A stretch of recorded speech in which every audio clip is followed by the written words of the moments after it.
జవాబుదారం ఏది? మీకు ఎన్నిసార్లు పిలిపించినా ఎన్నిసార్లు మీకు ఫోన్ చేసి ప్రభుత్వ సొమ్మాది, ప్రజా సొమ్మాది, సాగన్నది దొంగలు కొలగొడతా దొంగల పార్టీ నెంబర్ ఇస్తే పోలీసు వాళ్ళు నెంబర్ కుమ్మకాయ లోపల అండర్స్టాండింగ్ వాళ్ళకి ఇన్ఫర్మేషన్ ఇస్తా ఉంటారు. ఎప్పుడు కలెక్టర్ గారు వాళ్ళకి కష్టపడ్డాను ఆ సిస్టమ్ మార్చడానికి నేను 30 లక్షలు నెల ఆదాయం వదులుకొని సంవత్సరానికి నేను కోట్లు ఆర్జించే ఆదాయం వదులుకొని నేను జనం తిరగాల. దయచేసి సిస్టమ్ మార్చాలి. ఇక్కడ కలెక్టర్ గారు నిజాయితీ కూడా కానీ కింది స్థాయిలో అధికారులు చాలా నెగ్లిజెన్సీ, మీలో అనాసక్తి, మీలో జవాబుదారితనం లేకపోవడం. ప్రభుత్వ ఉద్యోగం ఉన్న శాతం మీరు పనిచేయడం, ఇంకేదైనా వ్యాపారం పెట్టుకోండి. పని చేస్తే నిజాయితీ చేయండి. కరెక్ట్ గా నిజాయితీ చేస్తున్నాం. ఫాదర్ కూడా సీనియర్ ఐఏఎస్ ఆఫీసర్. ఆయన ఒకటి మంచుకుంటున్నా, నేను ఒకటి మంచుకుంటే మన సిస్టంలో ఉంటుందా?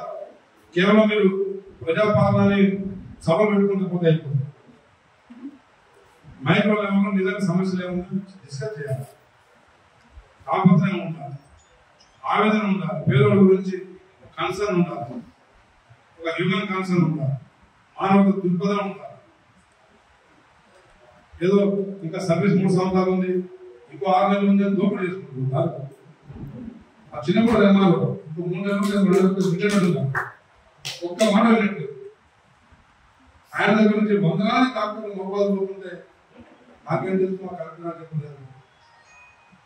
కలర్కి మేము ఎమ్మెల్యే తెలియదు, మేము క్యాబినెట్ నాకు తెలియదు. దయచేసి సిస్టమ్ చేంజ్ చేయండి కలెక్టర్ గారు.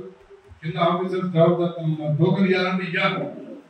నేను కూడా మీ ర్యాంక్ నేను సపరేట్ బతలాడి వాళ్ళతో ఆర్డీఓ గారు పైన చెప్పాలని చెప్పి, ఎంఆర్ఓ ఆర్డీఓ చెప్పాలని చెప్పి ఇదే చేస్తామండి. ఇంకపై సీరియస్ గా ఉంటా. నా పదవి కాలం 5 సంవత్సరాలు కానీ 5 సంవత్సరాలు అయినా పర్లేదు, చేసిన రోజు మంచి నిజాయితీ చెప్పాలి. దయచేసి కార్యకర్తలు నిజాయితీ ఉండాలా, అధికారులు నిజాయితీ ఉండాలి.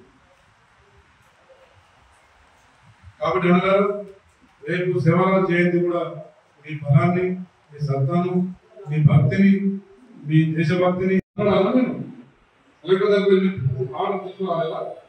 మీ డ్యూటీ కావాలి.